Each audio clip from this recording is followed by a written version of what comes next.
Welcome to your health show. My name is Purity Museo. Good evening. It is estimated that autism affects at least 1% of the population of all ages worldwide. World Autism Awareness Day is marked every April 2nd, and the goal is to put a spotlight on the hurdles that people with autism and others living with autism face every day as a growing global health issue owing to its increasing exposure in the press and common knowledge. Autism is an issue that is only gaining more understanding, and of course, World Autism Awareness Day activities are planned every year to further increase and develop world knowledge of children and adults who have autism spectrum disorder. We talk about this autism and emphasis on ending stigma and support for people born with autism. In studio, we have in the middle, it's Felicity Nyambura, the founder of Autism Society of Kenya. We also, at the far end, we have Rosemary Kuru, caregiver and a mother of this handsome man. His name is Kimani Kuru. We'll be having this conversation. It's Kuru, right? Yes. Kimani Kuru, thank you so much for joining us, ladies and gentlemen. Okay. Thank you. Okay. Thank you. Felicity, allow me to start with you. When we talk about autism, we usually have a picture of children living with autism, but we have Kimani here, very independent. He's in college and doing a lot. This means that autistic children can grow up and lead a normal life, right? Yes, they can. Depending on early interventions. Yes. When did we know? You see, autism is complex because the information that we don't have still, which is not very, people are not aware of, is that autism may happen at conception. So these children are born with their disorder. But you can't know because there are no physical disabilities. There's nothing you can tell about your child that they are on the spectrum of autism. But if you are experienced like myself, if you give me a baby who is about 1 year, I will know that the child is on the spectrum. Because one thing that they don't have is eye contact and disinterest. You see, when a mother is breastfeeding the baby is very keen, wants to cuddle and look at the mother and have activities with the breast. But the child with autism, usually, majority of them are disinterested. They're just there, they are breastfeeding.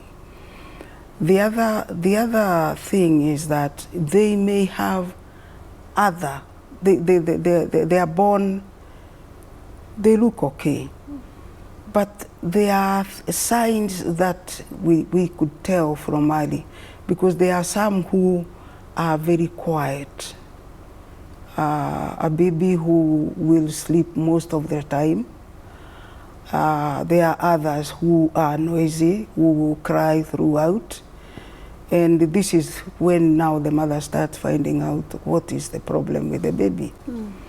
Unfortunately, before we started this movement, it was very difficult to know what is happening to the child. Like, let me go back to my grandson, who you say I'm very fond of. Yeah. Of course, he's my first grandchild from my daughter, who is my firstborn.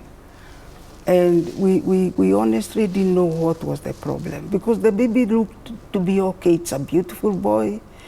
But most of the time, he was hypo, meaning you put him to sleep, he will sleep. He will not cry even when he's hungry. You have to go and wake him up and to feed him. So those ones are more complex. I'd rather have the ones that are noisy, the ones that cry, because you could go and see the doctor and find out what the problem is. At what point did you notice that your child was different? He is our firstborn. He is the firstborn. Yes. But nevertheless, when he was born, he was good on milestones. When we went to the well baby clinic, The only challenge was that he was a very light baby.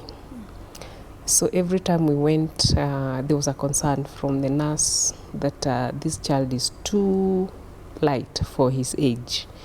And we kept on doing 1, 2, 3 as advised. Yeah.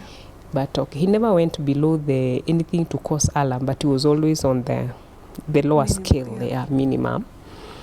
That was a bit of a concern to us because we had done everything that we thought should do to your child, and he Feeding was him well. yes, Yeah.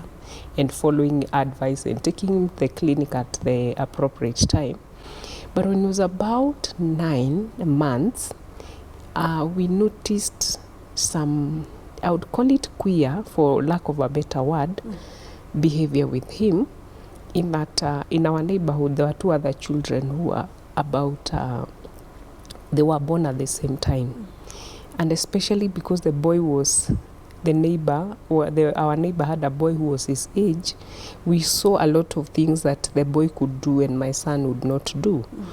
He would try and voice people's just words, but my son was quiet, and then he was very hyperactive. Unlike Shosho, who is talking about somebody who was hypo, this one was very, very hyperactive. It was difficult to ever hold him, even an instant, like when he started walking, to hold him to just take a photo.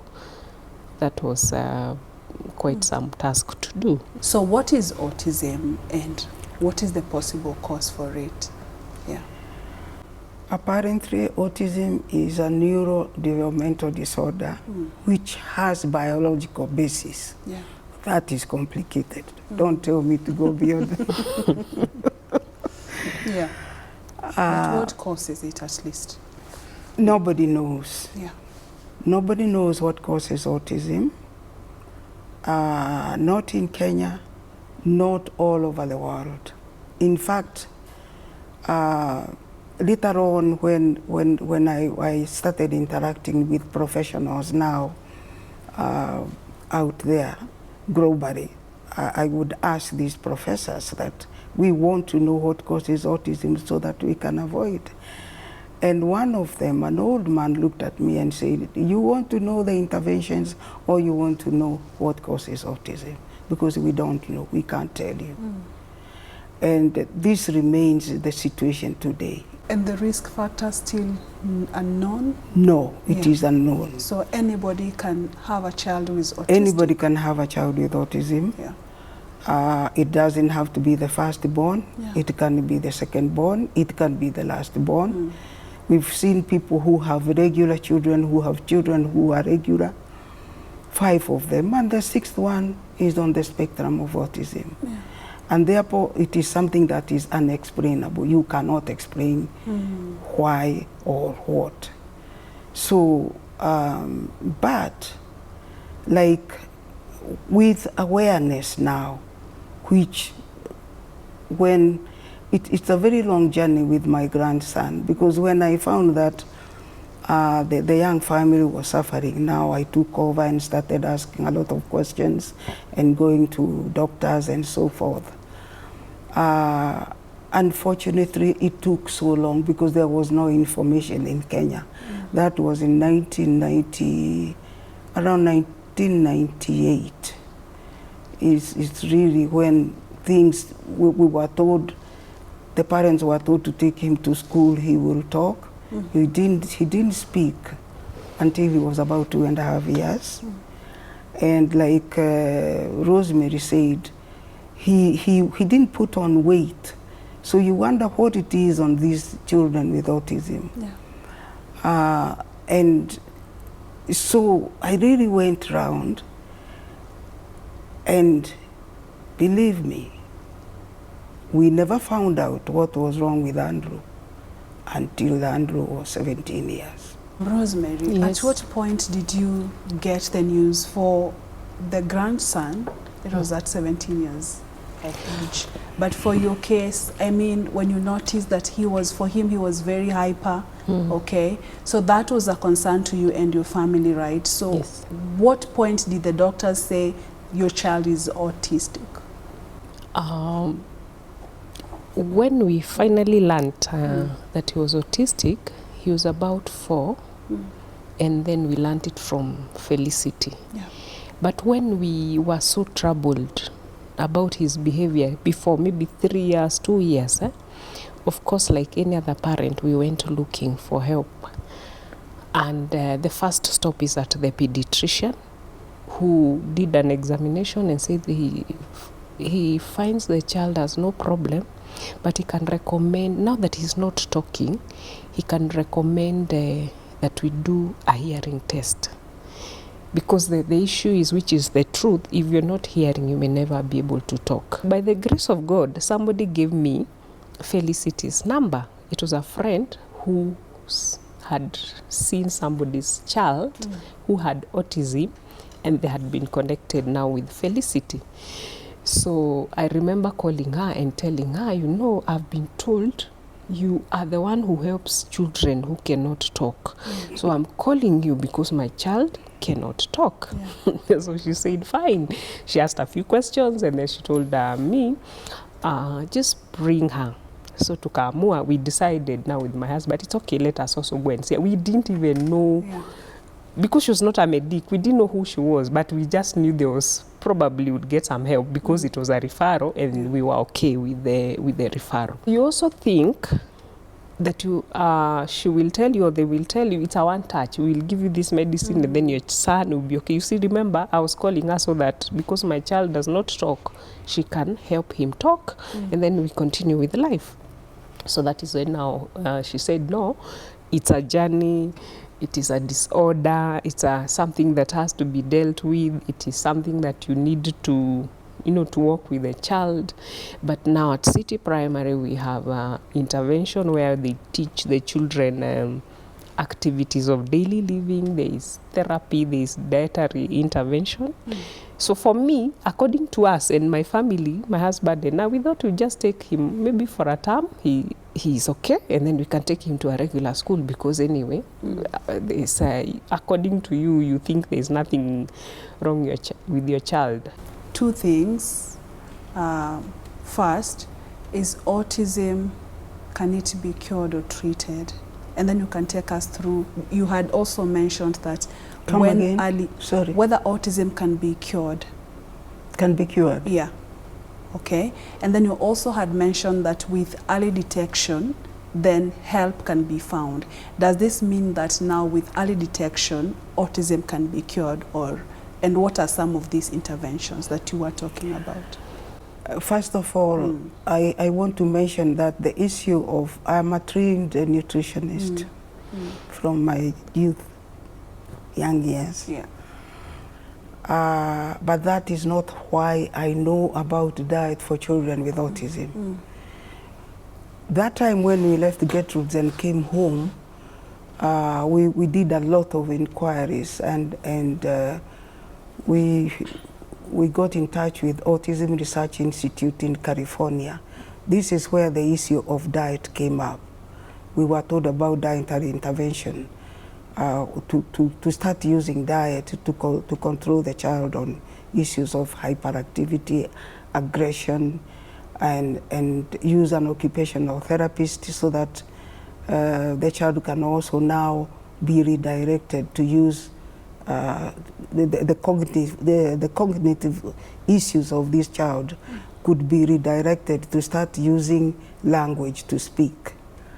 And so the program where Rosemary and the husband took the child is where we eventually started the program there as a pilot program for Autism Society of Kenya. And this is around 2003 when the Commonwealth Education Fund gave us this trophy.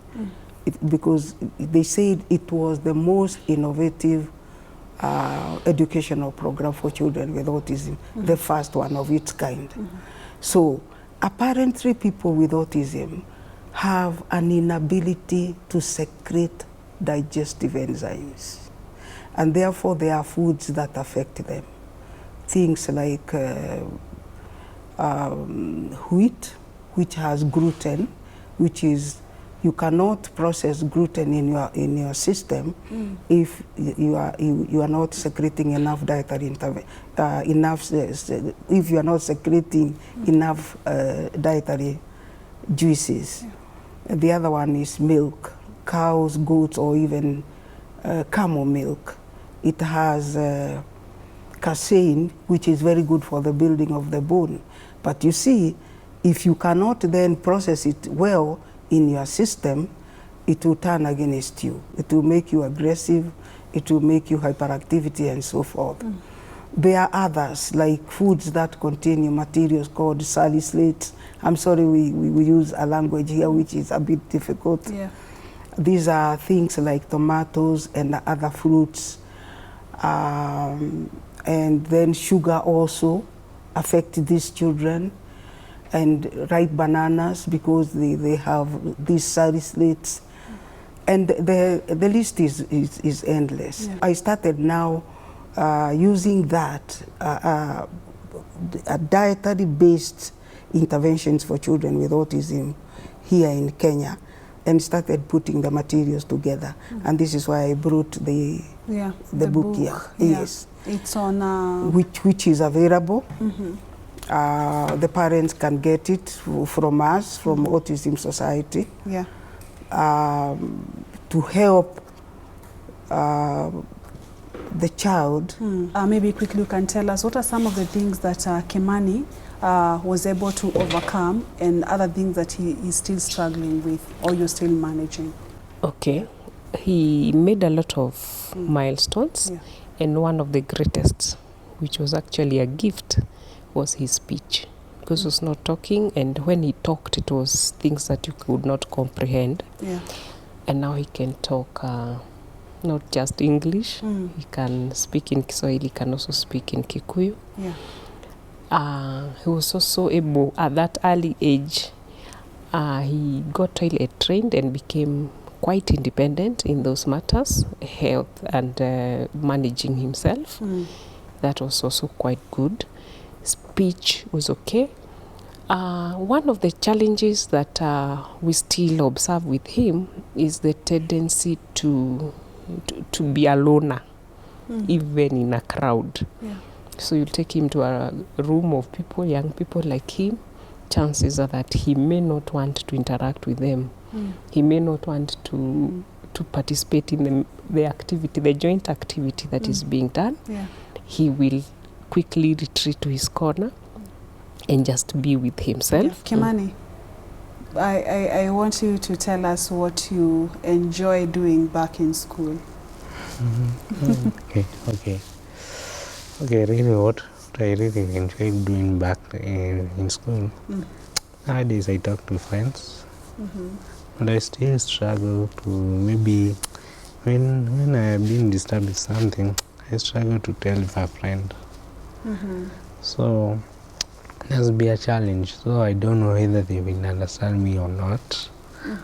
All that I tell them, they will go and speak in public, and I don't want that to. Yeah, that's all. You want them to understand you. Maybe do you understand yourself? Maybe do you understand where you're coming from? Yeah, I totally understand myself. Maybe you can tell us. I understand myself. Did mommy and daddy tell you that there was this problem you were experiencing, and how did you take it? Okay. First and foremost, I've been told that was the dream came. But in the first place, I did not accept it. But later on, it took time to accept. So when it took time to accept, I just said that's okay. Just God took me. I'm grateful for what I am even up to now. I accept what, because I'm different from other children. Yeah. So that's all that God just gave me. And maybe other reason why He brought me to this world, and why, and God knows why I'm here in that disability. Yeah. And you know you're a very great person. What do you want to, you're pursuing agriculture, what do you want to do with that? Okay, I want to start I want to start to, when I finish college, maybe I start maybe to sell farm vegetables and in a bigger sector, or maybe to do some department which I'm not going to struggle, maybe selling fruit, vegetables. Yeah. Maybe I open a farm, then I be managed by somebody. My act is just to sell and make sure everything is there. Hey, okay. You want to become the boss. Yeah. Okay, thank you so much, Kimani, for being here. Welcome. Yes, and I wish you all the best with your journey of becoming the boss and managing your own farm. Yeah. Okay, thank you, ladies, also for being here. It's a great pleasure. We hope that this show has made significant impact on the awareness of autism. For the Autism Society of Kenya, maybe, how can our viewers get to you? It is always, my number is always open, even at night, because I know how much the parents are suffering, because there is usually nowhere to go at early stages when you don't know what is happening to your child. So they can reach me on 0721 544 995. If you call that number, I'll repeat the number again. 0721 544 995. Call that number.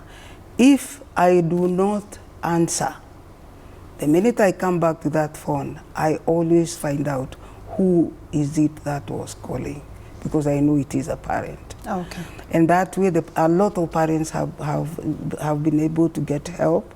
Of course, we also work very, very closely with a very good pediatrician at Kenyatta National Hospital. This is Dr. Douglas Makewa, and that is our point of referral. I do not, if a child is on the spectrum, they have to be diagnosed by a pediatrician, because there could be other health issues. So I always now refer them to Dr. Makewa, and if he confirms that the child is on the spectrum, then we start working together on dietary intervention, direct them to also Kenyatta National Hospital. We have a lot of, there are a lot of floating occupational therapists who are very well trained. And I want to tell the parents, please, please, please, the first thing is not a school.